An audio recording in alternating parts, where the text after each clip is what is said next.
Literature ஆஸ்பிரன்ட்ஸ். UGC net எக்ஸாமில் last 2 இயர்ஸில் வந்து கிராஃபிக் நரேட்டிவ்ஸ்லேருந்து 2-3 கொஸ்டின்ஸ் கேட்குறாங்க. ஸோ இந்த வீடியோவில் நம்ம கிராஃபிக் நரேட்டிவ்ஸில் என்னென்ன டைப்ஸ்லாம் இருக்குது, அதில் என்ன எலமெண்ட்ஸ் இருக்குது, plus important works in graphic narratives எல்லாமே இந்த வீடியோவில் டீட்டெயிலாக பார்க்க போகிறோம். இந்த மாதிரி லிட்ரேச்சர் ரிலேட்டட் வீடியோஸ் பார்க்குறதுக்கு நம்ம சேனலை மறக்காமல் சப்ஸ்கிரைப் பண்ணிவிட்டு வாங்க வீடியோக்குள்ளே போகலாம். நம்ம ஃபர்ஸ்ட் பார்க்க போகிறது கிராஃபிக் நாவல் அப்படிங்கிற டேர்மை யார் ஃபஸ்ட்டு காயின் பண்ணாங்க அப்படின்னா ரிச்சர்ட் கைல் அப்படிங்கிறவர் தான் காயின் பண்ணியிருக்கிறாரு. 1964 காமிக்ஸ் ஃபேன் மேகசினான கெப்பா ஆல்ஃபா அப்படிங்கிற மேகசினில் இந்த டேர்மை ஃபர்ஸ்ட் யூஸ் பண்ணியிருக்கிறாங்க. காமிக்ஸ்க்கும் கிராஃபிக் நரேட்டிவ்ஸ்க்கும் இருக்கிற டிஃப்ரென்ஸ் என்ன அப்படின்னா, காமிக்ஸ் அப்படிங்கிறது கிட்ஸுக்காக எழுதப்பட்ட வரையப்பட்ட ஸ்டோரிஸை தான் காமிக்ஸ் அப்படின்னு சொல்லிட்டு இருந்தாங்க. லேட்ரான் வந்து இதே மாதிரி பிக்சர்டாக பெரிய பெரிய நாவல்ஸ், அப்புறம் நான் ஃபிக்ஷன், எஸ்ஸேஸ்லாம் கூட வெளிவர ஆரம்பிச்சுது. ஸோ அதுக்கு கொடுக்கப்பட்ட டேர்ம் தான் வந்து கிராஃபிக் நரேட்டிவ்ஸ் அப்படிங்கிறது. ஃபாதர் ஆஃப் மாடர்ன் காமிக்ஸ் அப்படின்னு யாரை சொல்கிறாங்க அப்படின்னா ரொடால்ஃப் டாப்பர் அப்படிங்கிறவர். இவர் சுவிட்சர்லாந்து சேர்ந்தவர். இவர் ஒரு ஸ்விஸ் கார்ட்டூனிஸ்ட். கிரைஸ்டி மார்க்ஸ் அப்படிங்கிறவங்க என்ன சொல்கிறாங்க அப்படின்னா, இந்த கிராஃபிக் நாவல் அதுக்கப்புறம் இந்த காமிக்ஸ் கல்ச்சர் எல்லாமே ஈஜிப்தில் முன்னாடியே தோன்ற ஹைரோகிராஃபிக்ஸ் அப்படின்றது, அதாவது எழுத்தே வந்து பிக்சர் வடிவமாக அப்படி பொறிச்சு வச்சுருப்பாங்கல்ல, அதுலேருந்து தான் வந்தது அப்படின்னு சொல்கிறாங்க. இந்த கல்ச்சர், இந்த ஆர்ட் ஃபார்ம்ங்கிறது ஏன்ஷியன்ட் டைம்லேருந்தே இருக்குது அப்படிங்கிற மாதிரி அவங்க சொல்கிறாங்க. இதை சொன்ன ஸ்டேட்மெண்ட்டை சொன்னது யார் அப்படின்னா கிரைஸ்டி மார்க்ஸ் அப்படிங்கிறவங்க. இந்தியாவில் வந்து படச்சித்ரா அப்படின்னு சொல்லிட்டு ஒடிசாவில் ஒரு வகையான ஆர்ட் ஃபார்ம் இருக்குது. இதுவும் கிட்டத்தட்ட பிக்சரில் வந்து ஸ்டோரி சொல்கிற ஒரு மரபை சார்ந்தது தான். இதை வச்சு நம்ம என்ன தெரிஞ்சுக்கலாம் அப்படின்னா, ஏஷியாலையும் இந்த காமிக்ஸ் ரிலேட்டடான ஆர்ட் ஃபார்ம்ஸ் வந்து இருந்திருக்கு. இந்த ட்ராயிங் பண்ணி பெயிண்டிங் பண்ணி கதைகளை சொல்லக்கூடிய ஆர்ட் ஃபார்ம் வந்து ஏஷியாலையும் இருந்திருக்கு அப்படின்னு சொல்லலாம். ஜப்பானில் மங்கா நரேட்டிவ் அப்படின்னு சொல்கிறாங்க. இதோட காட் ஆஃப் மங்கா அப்படின்னு யாரை சொல்கிறாங்க அப்படின்னா ஒசாமாவு டெசாவுகா அப்படிங்கிறவர் தான் சொல்கிறாங்க.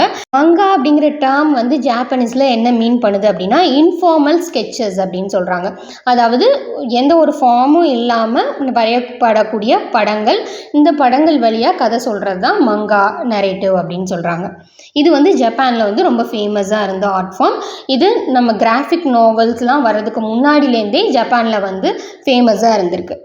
கிராஃபிக் நரேட்டிவ்ஸில் இருக்கக்கூடிய இம்பார்ட்டண்ட் எலமெண்ட்ஸ் என்னெல்லாம் அப்படின்னு பார்த்துடலாம். ஃபர்ஸ்ட் ஃப்ரேம் அப்படின்னா ஒரு பிக்சர் வந்து இடம் பட்டிருக்கிற அந்த இடம் தான் ஃப்ரேம் அப்படின்னு சொல்லுவோம். பேனல் அப்படின்னா அந்த ஒரு பாக்ஸை தான் பேனல் அப்படின்னு சொல்கிறாங்க. ஓகேவா? ஸ்ப்ளாஷ் இல்லைன்னா ப்ளீட் அப்படின்னா என்ன, இந்த பாக்ஸ் மாதிரி போடாமல் பபுள் வந்து அமைச்சிருந்தாங்க. அதாவது இன்ட்ரடக்ஷன் ஆஃப் த ஸ்டோரியிலலாம் நிறைய டைம் இருக்கும். இதில் வந்து அந்த பாக்ஸ் ஃபார்மேட் இருக்காது, அந்த பிக்சரே அப்படியே இருக்கும். அப்போது இந்த பாக்ஸ் இல்லாத இடம் வந்து பிளாங்காக இருக்கும்ல, அதை தான் ஸ்ப்ளாஷ் அப்படின்னு சொல்லுவாங்க. இது ஒரு பேஜ் ஃபுல்லாகவுமே வந்து ஒரு பிக்சர் மட்டும் இருக்குது, சைடில் வந்து அந்த ஃப்ரேம்குள்ளே இல்லை, பாக்ஸ் எதுவுமே இல்லை அப்படின்னா அதை வந்து ப்ளீட் அப்படின்னு சொல்கிறாங்க. நெக்ஸ்ட் டேர்ம் கட்டருங்கிற டேர்ம் எதை மீன் பண்ணுது அப்படின்னா, இப்போ ஒரு பேனலுக்கும் இன்னொரு பேனலுக்கும் பார்த்தோன்னா இடையில வந்து ஒரு ஸ்பேஸ் இருக்கும். இந்த ஒரு பாக்ஸுக்கும் இன்னொரு பாக்ஸுக்கும் நடுவில் ஒரு ஸ்பேஸ் இருக்குல்ல, இந்த ஸ்பேஸை தான் கட்டர் அப்படின்னு சொல்கிறாங்க. கட்டர் அப்படிங்கிறது எதுக்கு யூஸ் ஆகுது அப்படின்னா, ஃபர்ஸ்ட் பேனலில் வந்து இப்போ சப்போஸ் ஒரு கேரக்டர் வந்து டெலிஃபோன் பேசிகிட்டு இருக்கு அப்படின்னா செகண்ட் பேனலில் வந்து அவனோட லவரை மீட் பண்ணுற மாதிரி செகண்ட் பேனலில் இமேஜ் இருக்கும். இப்போ நம்ம வந்து இந்த கட்டரில் வந்து இந்த ஸ்பேஸில் வந்து நம்ம என்ன ரீடர்ஸ் என்ன யோசிச்சுக்கலாம் அப்படின்னா, அவன் வந்து அவன் லவருக்கு கால் பண்ணியிருக்கான், அவளை மீட் பண்ண வர சொல்லியிருக்கா, ஸோ இவன் போய் மீட் பண்ணுறான். ஸோ அந்த ஸ்பேஸில் இருக்கிற அந்த டெக்ஸ்ட்டை வந்து நம்மளாக தான் யோசிச்சுக்கிறோம், அவங்க சொல்ல மாட்டாங்க. இதுதான் அந்த கட்டரோட இம்பார்ட்டன்ஸ். வாய்ஸ் ஓவர் அப்படிங்கிறது வந்து ரைட்டர் கொடுக்கக்கூடிய இன்ட்ரடக்ஷனுக்கு வரக்கூடிய அந்த பாக்ஸ் தான் வாய்ஸ் ஓவர்னு சொல்கிறாங்க. ஸ்பீச் பபிள், தாட் பபிள்ங்கிறது இந்த பபிள்ஸில் வரக்கூடிய கான்வர்சேஷன். சில நேரம் தாட்ஸுக்கு அப்படி வரும், சில நேரம் வந்து 2 பேர் கான்வர்சேஷன் பண்ணிகிட்டு இருக்கும் போது வர்றதை ஸ்பீச் பபிள் அப்படின்னு சொல்கிறாங்க. நெக்ஸ்ட் டைப் ஆஃப் எலமெண்ட் என்ன அப்படின்னா எமனேட் அப்படிங்கிறது EMANATE. எமனேட் அப்படிங்கிறது வந்து இந்த டியர் ட்ராப்ஸ் மாதிரியான இமேஜஸ், அப்புறம் 2 பேருக்கு லவ் ப்ளூம் ஆகிறத வந்து அந்த இமேஜ் போட்டு வச்சுருப்பாங்க. இந்த மாதிரியான சிம்பாலிக்காக எக்ஸ்ப்ரெஷன்ஸ் கொடுக்குற அந்த ஸ்லாஷஸ், ஒருத்தன் கீழே விழுறான் அப்படின்னா கீழே 2-3 கோடு போடுவாங்க வலி பெயின் தெரியறதுக்காக. இதை தான் வந்து எமனேட் அப்படின்னு சொல்கிறாங்க. காமிக்ஸில் ஃபர்ஸ்ட் வந்து பிளாக் அண்ட் ஒயிட்டில் பிக்சர் ஸ்ட்ரைப்ஸ் தான் வந்து யூஸ் பண்ணியிருப்பாங்க. ஹெர்ஜ் அப்படிங்கிறவர் தான் வந்து லிங்னே கிளாரி அப்படிங்கிற ஒரு ஸ்டைல் ஆஃப் காமிக்ஸை வந்து இன்ட்ரடியூஸ் பண்ணியிருப்பார். இதில் தான் ஷேடிங், அப்புறம் பிரைட்டான கலர்ஸ் யூஸ் பண்ணது, ஜியாமெட்ரிக் ஷேப்ஸ் வந்து யூஸ் பண்ணுறது. ஜியாமெட்ரிக் ஷேப்ஸில் வந்து நம்ம வந்து அந்த பேனலை வந்து பிரித்து இது பண்ணுறது, இதெல்லாம் வந்து இவர் ஹெர்ஜ் தான் வந்து இன்ட்ரடியூஸ் பண்ணியிருக்கிறாரு. காமிக்ஸ் கல்ச்சர் ஸ்டார்ட் ஆகும்போது வந்து ரொம்ப ஃபேமஸான ஒர்க் எது அப்படின்னா the yellow kid and his new phonograph. இது யார் இல்லுஸ்ட்ரேட் பண்ணியிருந்தா அப்படின்னா ரிச்சர்ட் ஃபெல்டன் ஆட்லாட் அப்படிங்கிறவர் தான் எழுதவும் செஞ்சுருந்தார், இல்லுஸ்ட்ரேட்டும் பண்ணியிருந்தார். இது எப்போ பப்ளிஷ் ஆயிருக்கு அப்படின்னா 1896 பப்ளிஷ் ஆயிருக்கு. அமெரிக்கன் ஹியூமரிஸ்ட் அப்படிங்கிற மேகசினில் வந்து பப்ளிஷ் ஆயிருக்கு. இது வந்து ஒரு அக்கமனேட் ஜேர்னல் தான், ஏதோட நியூயார்க் ஜேர்னலோட அக்கமனி பண்ண ஒரு மேகசின் தான் வந்து அந்த காமிக்ஸ் வந்து பப்ளிஷ் ஆன மேகசின். இந்த வீடியோ உங்களுக்கு ஹெல்ப்ஃபுல்லாக இருந்தால் லைக் பண்ணுங்கள், உங்கள் ஃப்ரெண்ட்ஸ்க்கு ஷேர் பண்ணுங்கள். நெக்ஸ்ட் நம்ம பார்க்க போகிற காமிக் என்ன அப்படின்னா the adventure of mister Obadiah Oldbuck. இதுதான் earliest comics works written and illustrated by Swiss caricaturist Rodolphe Töpffer. அதாவது அதுக்கு முன்னாடி காமிக்ஸ் மாடூலில் நிறைய ஜப்பானில் பப்ளிஷ் பண்ணிட்டு தான் இருப்பாங்க. பட் காமிக்ஸ் அப்படிங்கிற நேமோட வந்தது அப்படின்னா த அட்வென்ச்சர்ஸ் ஆஃப் மிஸ்டர் ஒபாடியா ஓல்ட்பக் தான். இது வந்து ஸ்விட்சர்லாந்தில் தான் ஃபஸ்ட்டு பப்ளிஷ் பண்ணுவாங்க. அந்த லாங்குவேஜ் ஸ்வீடிஷ் லாங்குவேஜில் தான் ஃபஸ்ட்டு பப்ளிஷ் பண்ணியிருப்பாங்க. லேட்ரான் வந்து லண்டனில் பப்ளிஷ் ஆகும், நெக்ஸ்ட் அமெரிக்காவில் பப்ளிஷ் ஆகும். ஃபஸ்ட்டு ஜெனீவாவில் தான் பப்ளிஷ் பண்ணியிருப்பாங்க, அது 1837. லண்டனில் வந்து 1841 ரீபப்ளிஷ் பண்ணுவாங்க. நியூயார்க்கில் வந்து 1849 பப்ளிஷ் பண்ணியிருப்பாங்க. இதோட ஆத்தர் யார் அப்படின்னா ரொடால்ஃபே டோப்ஃபர். இப்போ பார்த்த நான் ரெண்டுமே வந்து காமிக்ஸில் ஏர்லியஸ்ட்டாக பப்ளிஷ் ஆனது. ஏர்லியஸ்ட் கிராஃபிக் நாவல் வந்து எங்கே பப்ளிஷ் ஆயிருக்குன்னா அமெரிக்காவில் தான் 1978 பப்ளிஷ் ஆகுது. யார் எழுதியிருக்கா அப்படின்னா பில் எஸ்னர் அப்படிங்கிறவர் எழுதியிருக்கிறாரு. A contract with God and other tenant stories. இதுதான் வந்து ஃபர்ஸ்ட் பப்ளிஷ் ஆன கிராஃபிக் நாவல் அமெரிக்காவில் 1978 பப்ளிஷ் ஆகுது. கிராஃபிக் நாவல்ஸில் இம்பார்ட்டண்ட் ஒர்க்ஸ் என்னெல்லாம் அப்படின்னு பார்க்க போகிறோம். First one mouse. இது 1996 வந்து பப்ளிஷ் ஆகிருக்கு. ஆர்ட் ஸ்பைகல்மேன் அப்படிங்கிறவர் வந்து எழுதியிருக்கிறாரு. இது வந்து எதில் சீரியலைஸ்ட் ஆகிருக்கு அப்படின்னா ரா அப்படிங்கிற மேகசினில் 1980 1991 வரைக்கும் ஆயிருக்கு. இதில் வந்து ஜூஸ் எல்லாத்தையுமே வந்து ஒரு நைஸாக வந்து காமிச்சிருப்பாங்க, அதாவது மவுஸ் மாதிரியான பிக்சர்ஸில் வந்து காமிச்சிருப்பாங்க. இது இந்த ஃபோட்டோலேயே வந்து தெரியும், 2 மவுஸ் இருக்கும். நெக்ஸ்ட் ஸ்டோரி வந்து பெரிசிஃபோலிஸ். இது மர்ஜானே சட்ராபி அப்படிங்கிறவங்க எழுதியிருக்கிறாங்க. இதுதான் வந்து ஃபர்ஸ்ட் ஆட்டோபயோகிராஃபிக்கல் கிராஃபிக்கல் நாவல் அப்படின்னு சொல்கிறாங்க. இதில் வந்து இவங்களோட 14 இயர்ஸ் வரைக்கும் உள்ள லைஃப் எக்ஸ்பீரியன்ஸை வந்து சொல்லியிருப்பாங்க. நெக்ஸ்ட் ஒன் வாட்ச்மென் அப்படிங்கிற கிராஃபிக் நாவல் சீரீஸ். இது Alan Moore and David Gibbons அப்படிங்கிறவங்க எழுதி இல்லுஸ்ட்ரேட் பண்ணியிருப்பாங்க. Next work the Sandman அப்படிங்கிற ஒர்க். இது யார் எழுதியிருப்பா அப்படின்னா நீல் கைமன் அப்படிங்கிறவர் எழுதியிருப்பார். நெக்ஸ்ட் நம்ம பார்க்க போகிறது ஒரு கிராஃபிக் மெமோர். இது யார் எழுதியிருக்கான்னா ஆலிசன் பெச்டால் அப்படிங்கிறவங்க எழுதியிருக்கிறாங்க. வந்து ஃபேமிலி ட்ராஜிக் காமிக் ஸ்டோரி அப்படின்னு சொல்கிறாங்க. இதோட நேம் என்ன அப்படின்னா ஃபன் ஹோம். நெக்ஸ்ட் நம்ம பார்க்க போகிறது பேட்மேன் கேரக்டர் வரக்கூடிய ஒரு கிராஃபிக் நாவல் தான். இதோட நேம் என்ன அப்படின்னா த டார்க் நைட் ரிட்டர்ன்ஸ். இது யார் எழுதியிருக்கா அப்படின்னா ஃப்ராங்க் மில்லர் அப்படிங்கிறவங்க எழுதியிருக்கிறாங்க. வயசானதுக்கு அப்புறம் பேட்மேன் வந்து எப்படி தன்னோட எனிமீஸ்டேருந்து இந்த வேர்ல்டை காப்பாற்றுறாரு அப்படிங்கிறது தான் இந்த கிராஃபிக் நாவலோட story. Next important graphic novel வந்து Blankets written by Craig Thompson. Next work Alan Moore and David Lloyd எழுதின வி ஃபார் வெண்டேட்டா. இதில் யூகேல நியூக்ளியர் வார்க்கு அப்புறம் என்ன நடந்துச்சு அப்படிங்கிறத ஸ்டோரியாக பண்ணியிருக்கிறாங்க. Next important work Saga. இது Brian K Vaughan and Fiona Staples அப்படிங்கிறவங்க எழுதியிருக்கிறாங்க.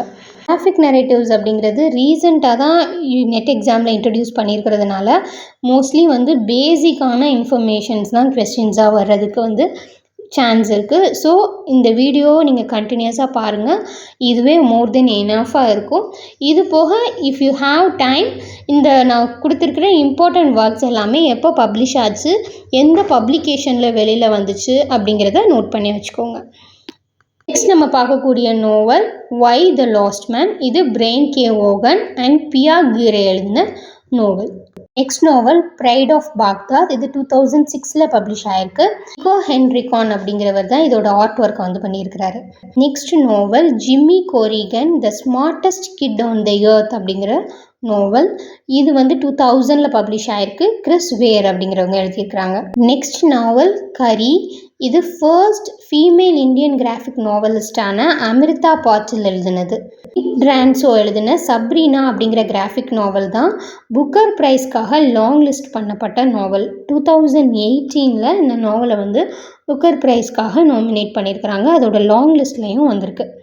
நெக்ஸ்ட் நாவல் நிதி சஹானி எழுதின பாஷ்மினா அப்படிங்கிற நாவல். இது 2017 வந்து பப்ளிஷ் ஆயிருக்கு. இதில் வரக்கூடிய ப்ரொட்டகனிஸ்ட் நேம் என்ன அப்படின்னா பிரியங்கா. இவங்க ஒரு இந்தியன் இமிக்ரெண்ட், யூஎஸ்ஏல செட்டில் ஆயிருப்பாங்க. இவங்க ஒன் டே அவங்களோட பாக்ஸை ஓப்பன் பண்ணி பார்க்கும்போது அதில் அவங்க முன்னாடி யூஸ் பண்ணியிருந்த பாஷ்மினா ஷால் அப்படின்னு சொல்லக்கூடிய ஷாலை வந்து பார்ப்பாங்க. அது வந்து அவங்களோட இந்தியன் மெமரிஸை வந்து ரெக்கலெக்ட் பண்ணுறதுக்கு யூஸ் ஆகும். அதுக்கப்புறம் அவங்க எப்படி அவங்களோட இந்தியன் லைஃப் டைமை செரிஷ் பண்ணாங்க அப்படிங்கிற கிராஃபிக் நாவலோட ஸ்டோரி. நெக்ஸ்ட்டு நம்ம பார்க்கக்கூடிய நாவல் முன்னு. இது யார் எழுதியிருக்காங்க அப்படின்னா மாலிக் சஜாத் அப்படிங்கிறவங்க எழுதியிருக்கிறாங்க. காஷ்மீரி பீப்புளோட லைஃப்பை பற்றினது தான் இந்த நாவல். ஹங்குல் டீர் தான் வந்து காஷ்மீரி பீப்புளை ரெப்ரசன்ட் பண்ணி இந்த நாவலில் வந்து வரும். நாவலோட சப்டைட்டில் என்ன அப்படின்னா எ பாய் ஃப்ரம் காஷ்மீர். நம்ம பார்க்கக்கூடிய இம்பார்ட்டன்ட் கிராஃபிக் நரேட்டிவ்ஸ் என்ன அப்படின்னா a river of stories written by Orijit Sen. இது வந்து சர்தார் சரோவர் டேம் வந்து பில்ட் பண்ணதுனால மக்களுக்கு என்ன நடந்துச்சு, அதில் வந்த இம்பேக்ட் என்ன அப்படிங்கிறத சொல்லக்கூடிய ஸ்டோரிஸ், ஷார்ட் ஸ்டோரிஸ் இருக்கக்கூடிய கதைகள் தான் வந்து இந்த ரிவர் ஆஃப் ஸ்டோரிஸ் அப்படிங்கிற இல்லுஸ்ட்ரேட்டட் கிராஃபிக்கல் நரேட்டிவ். நெக்ஸ்ட் நம்ம பார்க்க போகிறது டெல்லி காம். இது விஸ்வ ஜோதி கோஷ் அப்படிங்கிறவங்க எழுதியிருக்கிறாங்க. எமர்ஜென்சியில் வந்து என்ன நடந்துச்சு அப்படிங்கிறது இந்த கிராஃபிக் நாவல் வந்து சொல்லுது. நெக்ஸ்ட் நம்ம பார்க்கக்கூடிய கிராஃபிக் நரேட்டிவ் சீதாஸ் ராமாயணா. இதை யார் இல்லுஸ்ட்ரேட் பண்ணியிருக்காங்க அப்படின்னா மொய்னா சித்திரகா அப்படிங்கிறவங்க. இதை யார் எழுதியிருப்பா அப்படின்னா சம்ஹிதா ஆர்னி அப்படிங்கிறவங்க. ராமாயணா வந்து சீதாவோட பெர்ஸ்பெக்டிவில் வந்து சொல்லியிருப்பாங்க. நெக்ஸ்ட் வரக்கூடிய நாவல் வந்து மார்ட்டின் லூதர் கிங்கோட லைஃப்பை வந்து சொன்ன graphical novel I see the promise land. இது யார் எழுதியிருப்பாங்க அப்படின்னா மனு சித்ராகர் அப்படிங்கிறவங்க எழுதியிருப்பாங்க. இது கிராஃபிக்கல் மாடியூலில் வந்து பயோகிராஃபி. இந்த மாதிரி நான் ஃபிக்ஷனையும் கிராஃபிக்ஸ்குள்ளே கொண்டு வர்றதுக்காக தான் கிராஃபிக்கல் நரேட்டிவ்ஸ் அப்படிங்கிற நேம் வந்து வச்சாங்க. நெக்ஸ்ட் பார்க்கக்கூடிய இம்பார்ட்டன்ட் கிராஃபிக்கல் நரேட்டிவ் வந்து என்னது அப்படின்னா பீமாயனா எக்ஸ்பீரியன்ஸ் ஆஃப் அன்டச்சபிலிட்டி. இது வந்து அம்பேத்கரோட லைஃப் எக்ஸ்பீரியன்ஸ் போர்ட்ரே பண்ணுது. இது எப்போ பப்ளிஷ் பண்ணியிருக்காங்க அப்படின்னா 2011 பப்ளிஷ் பண்ணியிருக்கிறாங்க நாராயணா பப்ளிகேஷன்லேருந்து. ஸ்ரீ வித்யா நடராஜன் அண்ட் எஸ் ஆனந்த் அப்படிங்கிறவங்க எழுதியிருக்கிறாங்க. இல்லுஸ்ட்ரேட் பண்ணது யார் அப்படின்னா துர்கா பால் அண்ட் சுபாஷ் வியாம். நெக்ஸ்ட் நம்ம பார்க்க போகிறது ஒரு கிராஃபிக்கல் ஆந்தாலஜி. இது வந்து this side and that side அப்படிங்கிற நேமில் பப்ளிஷ் ஆகிருக்கு 2013. இதில் 28 ஸ்டோரிஸ் வந்து இருக்குது. இது பார்ட்டிஷன் ரிலேட்டடான ஸ்டோரிஸ் வரக்கூடிய ஒரு ஆந்தாலஜி. நெக்ஸ்ட் நம்ம பார்க்கக்கூடிய கிராஃபிக் நரேட்டிவ் வந்து Tintin series. Tintin in the land of Soviet, Tintin in the Congo அப்படிங்கிறது ரொம்பவே இம்பார்ட்டண்ட்டாக பேசப்பட்ட அந்த டைமில் ரொம்ப ஃபேமஸாக இருந்த கிராஃபிக்கல் நாவல். நெக்ஸ்ட் நம்ம பார்க்கக்கூடிய ஒர்க் வந்து பாலஸ்தீன். இது ஜோ சாக்கோ எழுதினது 2001 பப்ளிஷ் ஆகிருக்கு. பாலஸ்தீன் பீப்புள் காசா ஸ்ட்ரைப்பில் எந்த அளவுக்கு கஷ்டப்படுறாங்க அப்படிங்கிறத பற்றின வெளில வந்த கிராஃபிக்கல் நரேட்டிவ் தான் பாலஸ்தீன் அப்படிங்கிறது. வீடியோவில் கிராஃபிக் நரேட்டிவ்ஸ் பற்றின இம்பார்ட்டன்ட் இன்ஃபர்மேஷன் எல்லாத்தையுமே கவர் பண்ணியிருக்கோம். இந்த வீடியோ பிடிச்சிருந்தா லைக் பண்ணி உங்கள் ஃப்ரெண்ட்ஸ்க்கு ஷேர் பண்ணுங்கள். நம்ம சேனலை மறக்காமல் சப்ஸ்கிரைப் பண்ணுங்கள். உங்களோட வேல்யூபிள் சஜஷன் இன்னும் இந்த மாதிரி வேறு என்ன டாபிக்ஸ் வேணும் அப்படிங்கிறத கமெண்ட் பாக்ஸில் சொல்லுங்கள். Thanks for watching the video. See you in the next video. Bye bye.